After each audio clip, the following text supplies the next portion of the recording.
GST के first video में हमने इंट्रोडक्शन देखा था, सेकंड में इंट्रोडक्शन का सेकंड पार्ट देख लिया था, एंड थर्ड में हमने इसके जीएसटी काउंसिल पे डेफिनेशन देखी थी, जीएसटी काउंसिल का गठन कैसे होता है उस पर डिस्कस किया था हमने थर्ड वीडियो पे।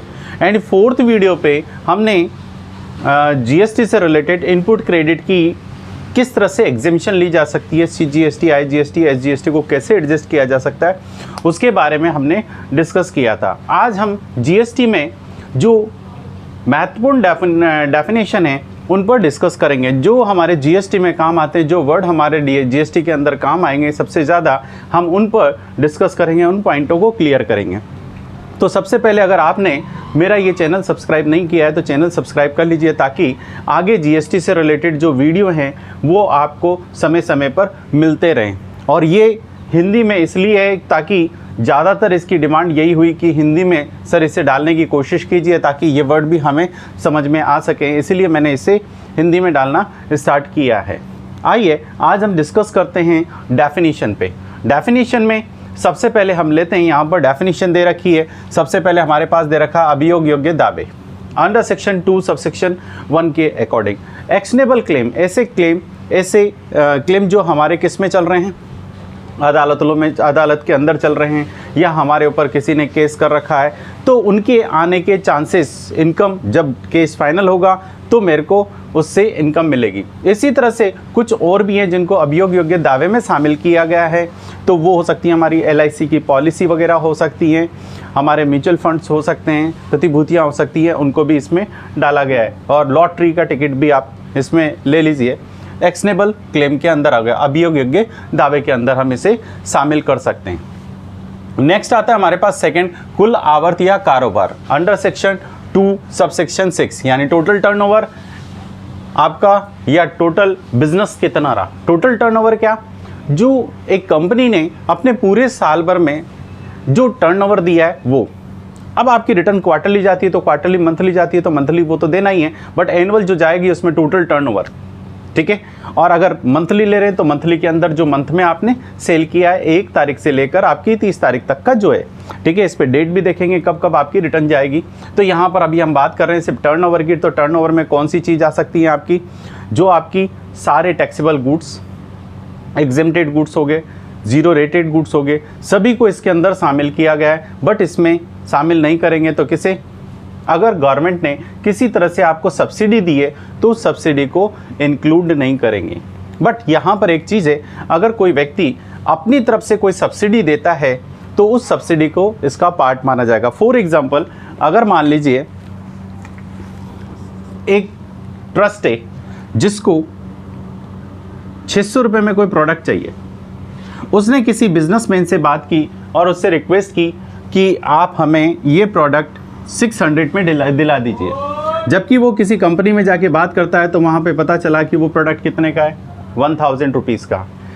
उस व्यक्ति ने उस कंपनी से रिक्वेस्ट की कि भाई ये चैरिटेबल पर्पज़ के लिए जा रहा है, आप इसे थोड़ा सा सही कर दीजिए। उसने कहा कि भाई हमारी तरफ से हम इसमें ज़्यादा से ज़्यादा कितना कर सकते हैं, 300 रुपये की रिबेट हम दे सकते हैं इसके अंदर, यानी जो 1000 रुपये का है ये हम आपको कितने में दे सकते हैं, 700 रुपये में दे सकते हैं। तो 700 रुपये में आपके यहाँ पड़ा, इस 700 रुपये में अब यहाँ ट्रस्ट को कितने में चाहिए, 600 रुपये में। तो ट्रस्ट ने तो बिल्कुल ही पहले मेंशन कर दिया था, उससे विश्वास करके कि भाई आप हमें 600 रुपये में दिलाइए, हम आपको 600 रुपये पेमेंट कर सकते हैं, इससे ज़्यादा नहीं कर सकते।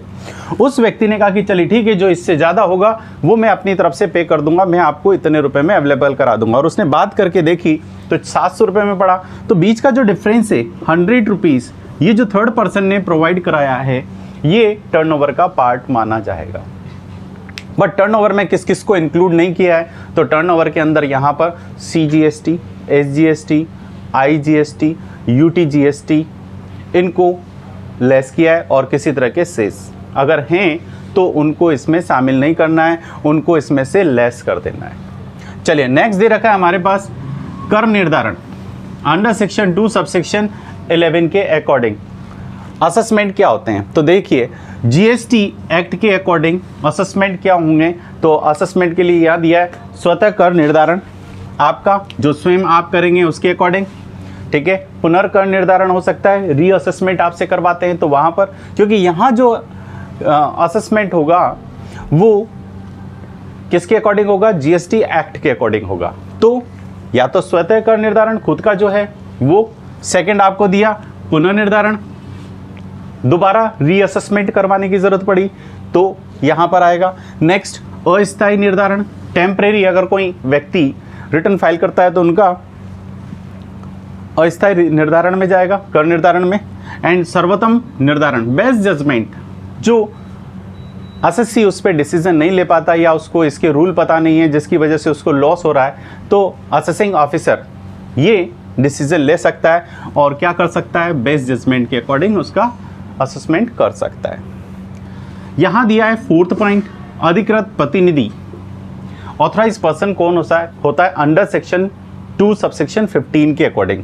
तो यहां दिया है 2 सबसेक्शन 15 के अकॉर्डिंग ऑथराइज पर्सन कौन होगा? तो ऐसा जिसे आयकर, ये आपके जीएसटी एक्ट के अंदर 116 में किसी ऐसे व्यक्ति को पावर दी है जो कंपनी की तरफ से या उस व्यक्ति की तरफ से जाकर उस कार्य को कर सकता है, वो सारी पावर उसको दी है, वो क्या कहलाएगा? Authorise person. डिसीजन ले सकता है, परचेज कर सकता है, सेल कर सकता है, एटसेट्रा। वो सारी पावर देना, जैसे एजेंट को भी पावर देते हैं तो एजेंट क्या हो जाएगा? उस कंपनी का ऑथराइज पर्सन हो जाएगा। वो हर चीज़ की डिसीजन ले सकता है, सिग्नेचर करके बेनिफिट उठा सकता है, कुछ भी कर सकता है, तो उसको जिसको ये पावर दी है, यानी कंपनी के फेवर में किसी भी तरह का डिसीजन लेने की जिसको पावर दी जाती है वो ऑथराइज पर्सन हो गया। व्यवसाय किसे कहेंगे? बिजनेस। बिजनेस की डेफिनेशन, बिजनेस आप जानते हैं सेल परचेज करना, किसी भी तरह से आप सेल परचेज ले लीजिए या प्रोडक्शन कर लीजिए जिससे बिजनेस, क्या कह सकते हैं आप, प्रोडक्शन करके आप सेल को बढ़ा सकते हैं, अपने बिजनेस व्यवसाय को बढ़ा सकते हैं, या प्रॉफिट करने के लिए, लाभ कमाने के उद्देश्य से जो कार्य किए जाते हैं वो किस में जाएंगे? आपके बिजनेस की डेफिनेशन में जाएंगे। कैपिटल गुड्स कौन सा होता है? कैपिटल गुड्स, कैपिटल गुड्स पूंजीगत माल, अंडर सेक्शन 2 सबसेक्शन 19 के अकॉर्डिंग। कैपिटल गुड्स के अंदर उनको शामिल किया गया है जिनकी वजह से कंपनी के प्रोडक्ट या कंपनी की सेल बढ़ती है, जिससे कंपनी का बिजनेस बढ़ता है। ऐसे गुड्स को हम क्या कहते हैं? कैपिटल गुड्स कहते हैं, जो लॉन्ग पीरियड तक काम आते हैं एक बार इन्वेस्टमेंट करने से। तो ये हमारे पास आती है, जहां पर कैपिटल गुड्स की पहचान यहाँ क्यों जरूरत पड़ेगी? क्योंकि उनकी इनपुट क्रेडिट मिलती है, इसलिए हमें अंडर सेक्शन 2 सबसेक्शन 19 के अंदर कैपिटल गुड्स की रिक्वायरमेंट है। तो कैपिटल गुड्स क्लियर है, जो बिजनेस बढ़ाने के लिए काम करता है या प्रोडक्शन करने का काम करता है, जिससे आप प्रोडक्शन करते हैं या जिससे बिजनेस की तरक्की होती है, संवर्धन होता है, तरक्की होती है, बढ़ता है, वो किस में आएगा? पूंजीगत माल। वो किस में आएगा? पूंजीगत माल में।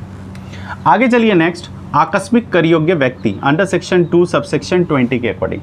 कैजुअल ट्रेडर्स कौन होते हैं? कैजुअल ट्रेडर्स ऐसे व्यक्ति जो कभी कभी बिजनेस करते हैं, सीजन के अकॉर्डिंग बिजनेस करते हैं, वो कैजुअल ट्रेडर्स हैं।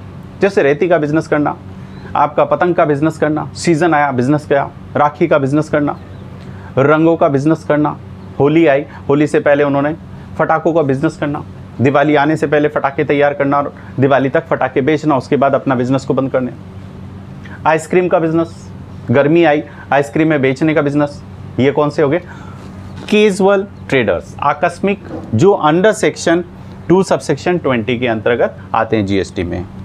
यहां बात आती है common portal. Common portal under section 226 के अंदर, कॉमन पोर्टल का, जिसके अंदर सारी चीज एक ही जगह पर, कॉमन नाम से क्लियर है, कॉमन पोर्टल, सारी चीज एक के अंदर ही समायोजित हो रही हो जीएसटी से रिलेटेड, जहां पर रिटर्न भी आप वहीं फाइन कर सकते हैं, टैक्स वहीं दे सकते हैं, आप पेनल्टी वहीं दे सकते हैं, रिफंड वहीं ले सकते हैं। ऐसा कोई भी पोर्टल जहां पर ये सारे वर्क एक ही जगह पे हो जाते हैं, उसे कहते हैं आपको कॉमन पोर्टल। यानी जीएसटी काउंसिल, जीएसटीएन के थ्रू, यानी जीएसटी काउंसिल ने जीएसटीएन के अंदर रहते हुए, यानी गुड्स सर्विस टैक्स नेटवर्क के अंदर कॉमन माल सेवा कर इलेक्ट्रॉनिक पोर्टल जो बनाया है, वो आपका क्या कहलाएगा?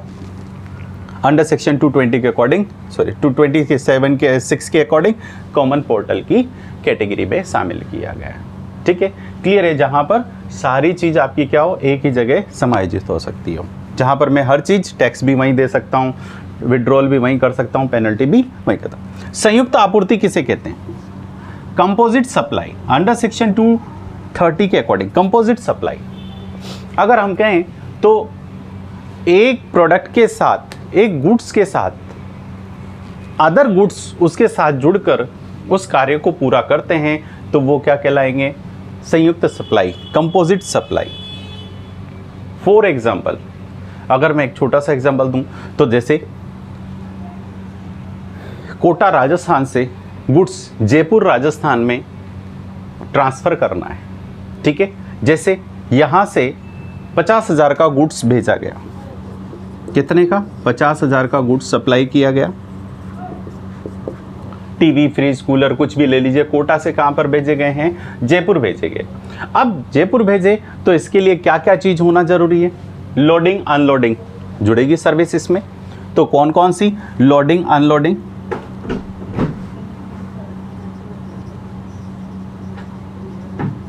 चार्जेस इसका पार्ट होगा। सपोज 2,000 रुपये लोडिंग अनलोडिंग, यहाँ से वहाँ तक जाएगा तो ट्रांसपोर्टेशन से, तो ट्रांसपोर्ट चार्जेज,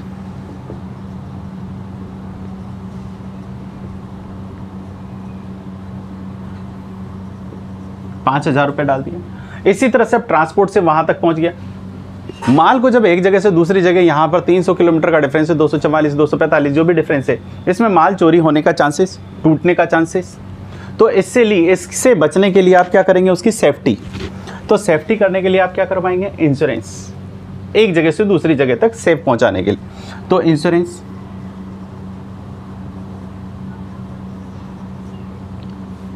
ये सब। और साथ में अगर आप गारंटी लेना चाहें तो गारंटी, ये भी उसका पार्ट है। अगर गारंटी दी, कोई प्रोडक्ट आपने सेल किया है विदाउट गारंटी नहीं लेता, तो गारंटी उसका पार्ट हो जाता है। आपने कहा कि भाई मैं 1 साल की नहीं, मेरे को तो 4 साल की गारंटी चाहिए इसकी, तो 4 साल की है, तो वो क्या करता है, कंपनी आपको कहती है कि भाई 2,000 या 5,000 रुपये आपके एक्स्ट्रा लगेंगे, आपकी ये 4 साल के लिए एक्सटेंड हो जाएगी। तो ऐसी गारंटियाँ अब कुल मिलाकर ये हो गया आपका कितना, 59,000। तो यहाँ पर कंपोजिट सप्लाई किसे कहेंगे, 59,000, क्योंकि मेन प्रोडक्ट के साथ ये होना जरूरी था, इसलिए इसे क्या कहा है, कंपोजिट सप्लाई, संयुक्त सप्लाई। इसके बिना ये सप्लाई नहीं हो सकती। अगर मैं इनको अलग अलग करके बेचना चाहूँ, पॉसिबल नहीं है कि ऐसा हो कि मैं क्या करूँ, पहले लोडिंग अनलोडिंग कर दिया, भैया चढ़ा दो उतार दो, फिर कहा अब माल को ट्रक को भेज दो, ट्रांसपोर्टेशन, माल रहने दो। क्या ऐसा पॉसिबल है, नहीं। माल आपका जाएगा किस में, ट्रक में चढ़ेगा, तो यानी ट्रांसपोर्ट भी चाहिए। अब उतारने और चढ़ाने के लिए भी आपको व्यक्ति चाहिए, तो लोडिंग अनलोडिंग चार्जेस भी लगेगा। प्लस साथ में क्या दिया, अब एक जगह से दूसरी जगह आपको भेजना है, तो आपको किसकी ज़रूरत पड़ेगी, इंश्योरेंस की ज़रूरत पड़ेगी। तो इंश्योरेंस की भी यहाँ पर रिक्वायरमेंट होगी, तो इंश्योरेंस भी इसका पार्ट हो गया। तो इस तरह से जो टोटल कॉस्ट आई है, इसे क्या कहेंगे हम, संयुक्त आपूर्ति, कंपोजिट सप्लाई अंडर सेक्शन 230 के अकॉर्डिंग। क्लियर है, आगे चलते हैं इस पे। नेक्स्ट है मेरे पास प्रतिफल, कंसिडरेशन। कंसिडरेशन क्या होता है, प्रतिफल क्या होता है, अंडर सेक्शन 231 के अकॉर्डिंग कंसिडरेशन, जो आपने माल को लेने पर, सेवा को लेने पर, उसके बदले में जो आपने सामने वाले को दिया, उसे क्या कहेंगे, नेट सेल कंसिडरेशन कहेंगे। तो सेल कंसिडरेशन क्या हो गया, ये हो सकता है कैश में, हो सकता है मॉनेटरी, नॉन मॉनेटरी हो सकता है। आप यहाँ पर बार्टर सिस्टम से कर सकते हैं। आपने कोई गुड्स लिया, उसके बदले में चावल दिए, आपने कोई गुड्स लिया, उसके बदले में गेहूं दिए, ये भी आपका क्या हो सकता है, बार्टर। जैसे आपने गांव में देखा होगा, आइसक्रीम वाला आता है या खरबूजा या सब्जी वाला आता है, तो गांव वाले क्या करते हैं, उनको पैसा ना देकर उसकी जगह क्या दे देते हैं, गेहूं वगैरह इस तरह से दे दिया करते हैं, और वो गेहूं के बदले में उसको क्या दे देता है, तरबूज, खरबूजा, सब्जी, आइसक्रीम, चॉकलेट, जो भी चीज़ें ये दे दिया करते हैं, वो क्या कहलाता है, आपका बार्टर सिस्टम। तो यहाँ पर कहा कि अगर आपने इसके बदले में दिया, जैसे किसी ने चावल लेके गेहूं दे दिए, तो पेमेंट किस में किया, गेहूं के अंदर किया, और लिया क्या, चावल। तो ऐसी कंडीशन में ये कौन सा कहलाएगा, बार्टर सिस्टम से, ये भी आपका नेट सेल कंसिडरेशन का पार्ट होगा अंडर सेक्शन 2 सबसेक्शन 31 के अकॉर्डिंग। नेक्स्ट है मेरे पास माल की निरंतर आपूर्ति, अंडर सेक्शन 232 गुड्स की continuous supply, continuous supply of goods. क्या होती है कंटिन्यूस सप्लाई ऑफ गुड्स, माल की निरंतर आपूर्ति। निरंतर आपूर्ति, गुड्स हमेशा चलता रहे, सप्लाई होता रहे। तो ऐसा कौन सा है जो कि तुरंत कस्टमर को रिक्वायरमेंट हुई, तुरंत मिल गई, फिर रिक्वायरमेंट हुई, उसे 2 बजे जरूरत थी, फिर ले ली, 4 बजे जरूरत हुई, फिर ले ली, शाम को 12 बजे जरूरत हुई, रात को 12 बजे जरूरत हुई, फिर ले ली, रात को 3 बजे 4 बजे जरूरत हुई, फिर ले ली। तो ये क्या कहलाएगी आपकी कंटिन्यूस सप्लाई। तो ऐसी कौन सी सप्लाई है गुड्स की, तो हम यहाँ कह सकते हैं गुड्स में आपके पास क्या आ सकता है, यहाँ पर पानी, वाटर सप्लाई, टोटी खोली नल चालू, चाहे आप 10 बजे खोलो, 12 बजे खोलो, 2 बजे खोलो, आपको वाटर मिल जाएगा। गैस सप्लाई, जो कनेक्शन लग रहे हैं, आपने जैसे ही गैस चालू करनी है, 10 बजे चालू करनी है, आपने ऑन किया, गैस की सप्लाई चालू पाइपलाइन से। इलेक्ट्रिसिटी, स्विच ऑन किया, 12 बजे ऑन करो, चालू, 24 घंटे आपको सप्लाई होती रहती है। इसे कहते हैं कंटिन्यूस सप्लाई। किसकी? गुड्स की, अंडर सेक्शन 232 के अंदर। नेक्स्ट है हमारे पास सर्विस की supply, continuous supply of service under section 233 के अकॉर्डिंग। तो कंटिन्यूस सप्लाई ऑफ सर्विस क्या हो सकती है यहाँ पर?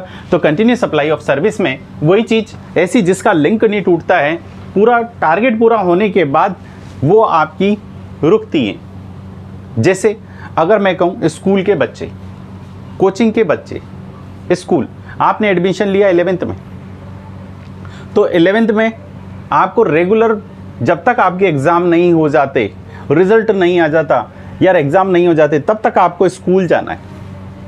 आपको रोज़ वहाँ पर वो टारगेट, वो टॉपिक पढ़ाए जाएंगे जो एग्ज़ाम में आने वाला है। जिस दिन आपका कोर्स ख़त्म हो गया, आपको क्या कर दी जाएगी? छुट्टी कर दी जाएगी और आपका पेपर होएगा, फिर रिजल्ट आएगा। जैसे रिजल्ट आया, फिर नेक्स्ट 12th में आपको प्रमोट कर देंगे और 12th के अंदर आपकी वही सप्लाई वापस चालू हो जाएगी। सेम चीज़ कोचिंग के अंदर है। कोचिंग अगर करने जाते हैं, जिस पर्पज़ के लिए गए, आपने बीकॉम की कोचिंग की है, बीकॉम सेकेंड ईयर की कर रहे हैं, थर्ड ईयर की कर रहे हैं, तो जैसे कोर्स खत्म हुआ, आपकी सर्विस पूरी हो गई और जब तक नहीं होता तब तक आप कंटिन्यू वहाँ जाते रहते हैं। इसे कहते हैं आप सर्विस सप्लाई।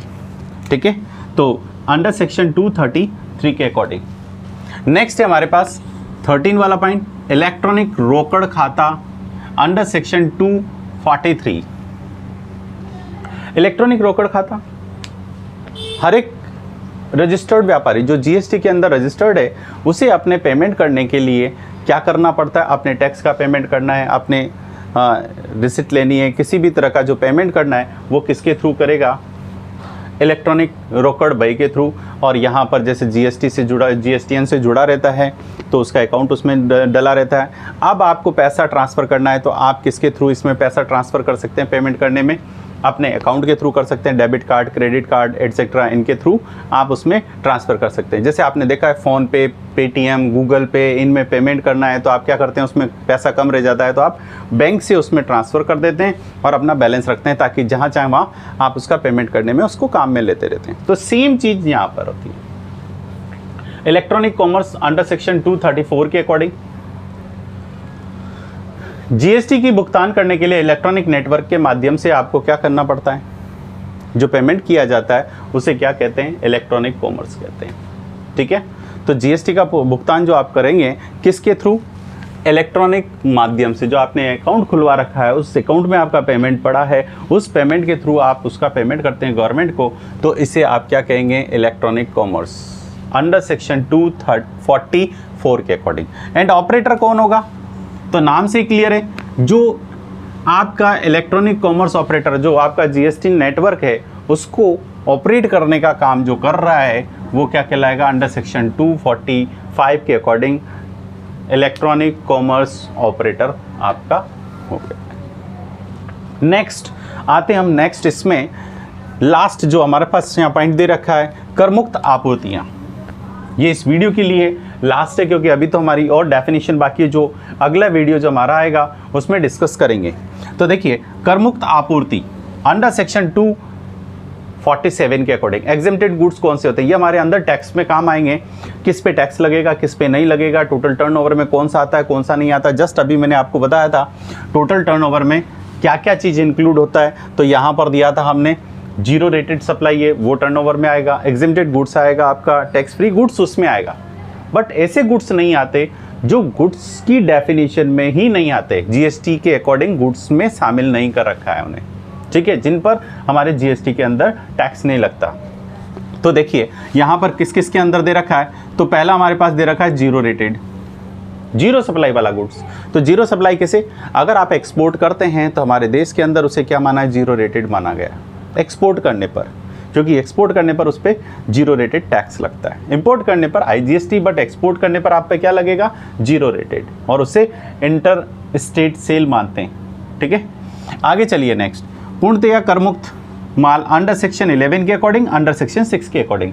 11 कहता है CGST के अकॉर्डिंग, ठीक है ना, CGST के अकॉर्डिंग 11 के अंदर जो गुड्स एग्जिम्ट हैं वो, और IGST के अकॉर्डिंग अंडर सेक्शन 6 IGST के अकॉर्डिंग जो एग्जिम्ट है उन गुड्स के लिए यहाँ दिया गया। और लास्ट है हमारे पास गैर कर योग्य आपूर्ति, ऐसी आपूर्तियाँ जो कर योग्य नहीं है, मीन्स कहें तो कुल मिलाकर जो हमारे यहाँ पर GST के अकॉर्डिंग अभी जिन्हें ऐसे गुड्स जिन्हें शामिल नहीं किया गया है, टैक्सेबल नहीं माना है GST के अंदर, उनको जब आएंगे तब उनको हम यहाँ से हटा सकते हैं। तो ऐसे कौन से हैं, तो यहाँ पर दे रखे हैं हमारे पास पेट्रोल और शराब, पेट्रोल के नेचर के जो भी हैं वो, और शराब, इनको हमने यहाँ पर शामिल नहीं कर रखा है। तो इस तरह से हमारे पास ये डेफिनेशन हुई। नेक्स्ट वीडियो में मैं कुछ और डेफिनेशन इससे रिलेटेड है उनको डालूंगा जो बची हुई हैं, मोस्ट डेफिनेशन जो थोड़ी क्लियर करें, जो हमारे अंदर बुक में काम आएगी।